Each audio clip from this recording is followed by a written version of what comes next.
যে 16 জুলাই জাতীয় নাগরিক পার্টির উদ্যোগে 1 জুলাই থেকে জুলাই গণ অভ্যুত্থানের 1 বছর পূর্তিতে আমাদের যে মাসব্যাপী কর্মসূচি ছিল দেশ গড়তে জুলাই পদযাত্রা, এই কর্মসূচির মাধ্যমে আমরা বাংলাদেশের জেলায় যাচ্ছি এবং সেখানে গিয়ে জুলাই গণ অভ্যুত্থানের বার্তা, জাতীয় নাগরিক পার্টির প্রতিশ্রুতি এবং সেই জেলার সেই এলাকার মানুষের সমস্যা তাদের সাথে আমরা কথোপকথন করছি, কর্মসূচি করছি, পদযাত্রা করছি।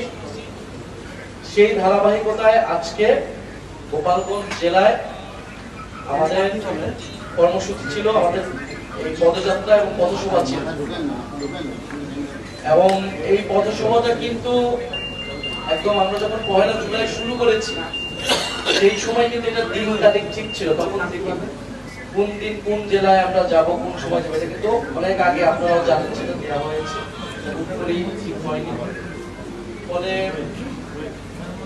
আপনারা জানেন আমাদের সদস্য সচিব বললেন যে মুজিববাদী সন্ত্রাসীরা, নিষিদ্ধ ঘোষিত সংগঠন ছাত্রলীগ এবং আওয়ামী লীগ এবং তার অঙ্গ সংগঠনের সন্ত্রাসীরা আমাদের গোপালগঞ্জের কর্মসূচিতে হামলা করেছে। জাতীয় নাগরিক পার্টি এবং গণ অভ্যুত্থানের নেতৃবৃন্দদের হত্যার উদ্দেশ্যে তারা সেই কর্মসূচিতে জঙ্গি কায়দায় হামলা করে। আমরা যেহেতু আমাদের কর্মসূচিটি ছিল যে 64টি জেলায় আমরা যাব, সেই ধারাবাহিকতায় আমরা গোপালগঞ্জ জেলায় গিয়েছি এবং গোপালগঞ্জ জেলায় গিয়ে আমরা অন্যান্য জেলায় যে কর্মসূচিগুলো করেছি সেই জেলার মানুষের সমস্যার কথা শুনেছি, সমস্যার কথা তুলে ধরেছি, গণ অভ্যুত্থানের কথা তুলে ধরেছি, জাতীয় নাগরিক পার্টির প্রতিশ্রুতির কথা তুলে ধরেছি। সেই উদ্দেশ্যে আমরা আসলে গোপালগঞ্জে গিয়েছিলাম, যেখানে গোপালগঞ্জ জেলা, গোপালগঞ্জের রাজনীতি, গোপালগঞ্জের জনমানুষ, তাদের সমস্যা এবং জাতীয় নাগরিক পার্টির ভাবনা কি আমরা সেই বিষয়ে কথা বলার উদ্দেশ্যে গিয়েছিলাম। আমরা কথা বলেছি, আমাদের সমাবেশটিও সফলভাবে হয়েছে, আমাদের নেতৃবৃন্দ কথা বলেছেন, বক্তৃতা দিয়েছেন। কিন্তু আসার সময় আমরা যখন মাদারীপুর, গোপালগঞ্জ থেকে আমাদের পরবর্তী আমাদের পথসভাটি ছিল মাদারীপুরে যাওয়ার ক্ষেত্রে সেখানে গোপালগঞ্জের ফ্যাসিস্ট বাহিনীর, ফ্যাসিস্ট আওয়ামী লীগের সন্ত্রাসীরা, মুজিববাদী সন্ত্রাসীরা হামলা চালায়, গুলিবর্ষণ করে, দেশীয় অস্ত্রশস্ত্র নিয়ে আমাদের গাড়ি বহরে হামলা করে এবং সেখানে যারা নিরাপত্তা বাহিনী ছিল, আইন শৃঙ্খলা বাহিনী এবং সেনাবাহিনী, তাদের উপরে হামলা চলে এবং এক পর্যায়ে তাদের সহায়তায় আমরা সেখান থেকে খুলনায় চলে আসি এবং আমাদের আজকের যে পথসভাটি ছিল মাদারীপুর এবং শরীয়তপুর, সেটি স্থগিত করা হয়েছে সেই আজকের এই ঘটনার কারণবশত। তো এই গোপালগঞ্জের আজকের যে ঘটনাটি ঘটলো, সেখান থেকে আমরা আমাদের সমাবেশ সফলভাবে করে বের হয়ে এসেছি।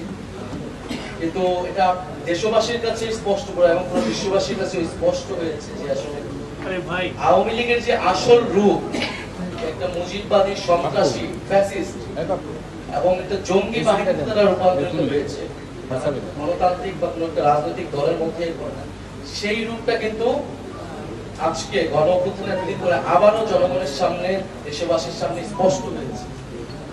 এবং গোপালগঞ্জে আমরা 5 আগস্টের পর থেকে শুনেছি যে গোপালগঞ্জের ভিতরে এই ফ্যাসিস্টদের একটা আশ্রয় কেন্দ্র হয়ে উঠেছে এবং পুরো সারা দেশের যাদের নামে মামলা রয়েছে, ফেরারি আসামি ছাত্রলীগের যে সকল নিষিদ্ধ ঘোষিত সংগঠনের নেতারা রয়েছেন, তারা সকলে গোপালগঞ্জে ছিলেন এবং তারা খুব পরিকল্পিতভাবে আসলে গণ অভ্যুত্থানের এবং জাতীয় নাগরিক পার্টির নেতৃবৃন্দদের হত্যার উদ্দেশ্যে আজকে আসলে সশস্ত্র হামলা চালিয়েছে।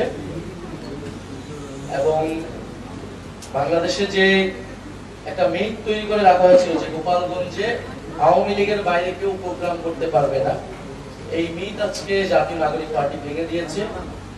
জাতীয় নাগরিক পার্টি যেহেতু চ্যালেঞ্জ নিয়েছে 30 দিনে তারা 64 জেলায় যাবে, জাতীয় নাগরিক পার্টি অবশ্যই সেই চ্যালেঞ্জ পূরণ করবে।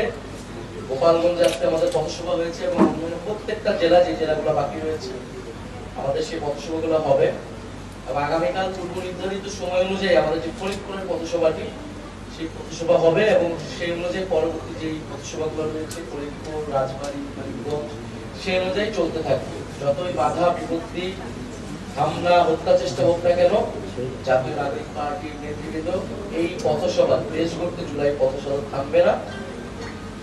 এবং আমাদের যে আজকে যে দুইটি স্থগিত হলো নারায়ণপুর এবং শরীয়তপুর, সেটা আমরা পরবর্তীতে কভার করে দিব পথসভার মধ্যে।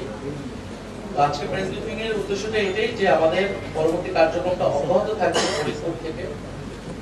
আর আজকে সারা দেশে এই হামলার বিরুদ্ধে প্রতিবাদ জানিয়েছেন ফ্যাসিবাদ বিরোধী বিভিন্ন ছাত্র সংগঠন এবং রাজনৈতিক দলগুলো। আমরা জাতীয় নাগরিক পার্টির পক্ষ থেকে তাদেরকে আন্তরিকভাবে ধন্যবাদ এবং কৃতজ্ঞতা জানাই। জাতীয় নাগরিক পার্টি নেতৃবৃন্দ সারা দেশে এবং বিপ্লবী ছাত্ররাও সারা দেশে বিভিন্ন জায়গায় প্রতিবাদ জানিয়েছে, তাদেরকে আমরা ধন্যবাদ এবং কৃতজ্ঞতা জানাই। এবং গোপালগঞ্জের হামলায় কিন্তু সাংবাদিকরাও আহত হয়েছে, তো সেই বিষয়েও আমাদের সমবেদনা রয়েছে। এবং জাতীয় নাগরিক পার্টি আগামীকাল সারা দেশে বিক্ষোভ কর্মসূচি পালন করবে এই সশস্ত্র হামলার প্রতিবাদে। এবং আমরা আমাদের যে ফরিদপুরের পথসভা কালকে থাকবে, আমরা সারা দেশের মানুষের প্রতি আহ্বান রাখছি, সরকার এবং প্রশাসনের প্রতি আমরা আহ্বান রাখছি।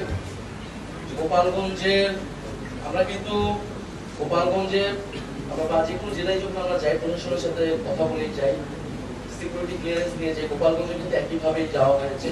সেখানকার আইন শৃঙ্খলা বাহিনী এবং প্রশাসন আমাদেরকে যে ডিরেকশন দিয়েছে, যে রুটে যেতে বলেছেন, আমরা কিন্তু সেভাবেই দিয়েছি এবং আসার সময় সেভাবেই এসেছি। তারা যদি আরো কঠোর হতো, আরো সতর্ক হতো আগে থেকে, তাহলে হয়তো পরিস্থিতি তারা সামাল দিতে পারতেন। এবং তারপরও তারা সহায়তা করেছেন। এবং ওখানে আমাদের স্থানীয় যে নেতাকর্মীরা রয়েছে গোপালগঞ্জে আমাদের সমন্বয় কমিটিও রয়েছে, প্রধান সভাপতি আমাদের সাথে আছে ফুলদারিয়া, সেখানকার তাদের পরিবারগুলোকে কিন্তু হুমকি দেওয়া হচ্ছে এবং তাদের নিরাপত্তার বিষয়টা আমরা দাবি জানাচ্ছি। এবং সেখানে আমাদের স্টেজে আমরা যাওয়ার আগে এক দফা হামলা হয়েছে, সশস্ত্র হামলা হয়েছে, স্টেজে আগুন লাগিয়ে দেওয়া হয়েছে, পুলিশের গাড়িতে আগুন লাগিয়ে দেওয়া হয়েছে। সারা দেশের মানুষ এগুলো দেখেছে, আপনারা দেখেছেন। ফলে এটা নতুন কিছু নয়। আওয়ামী লীগের যে চরিত্র, ফ্যাসিস্ট বাহিনীর যে চরিত্র, মুজিববাদী সন্ত্রাসীদের সেই চরিত্র উন্মোচন করেছে। ফলে আমরা মুজিববাদীদের বিরুদ্ধে আমাদের যে লড়াই, যে সংগ্রাম, সেই সংগ্রাম আসলে শেষ হয়ে যায়নি।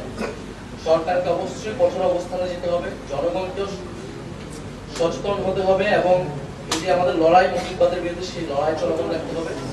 আমরা আজকের এই প্রেস ব্রিফিং থেকে দাবি জানাচ্ছি, পুরো ঘটনার সুষ্ঠু তদন্ত করতে হবে।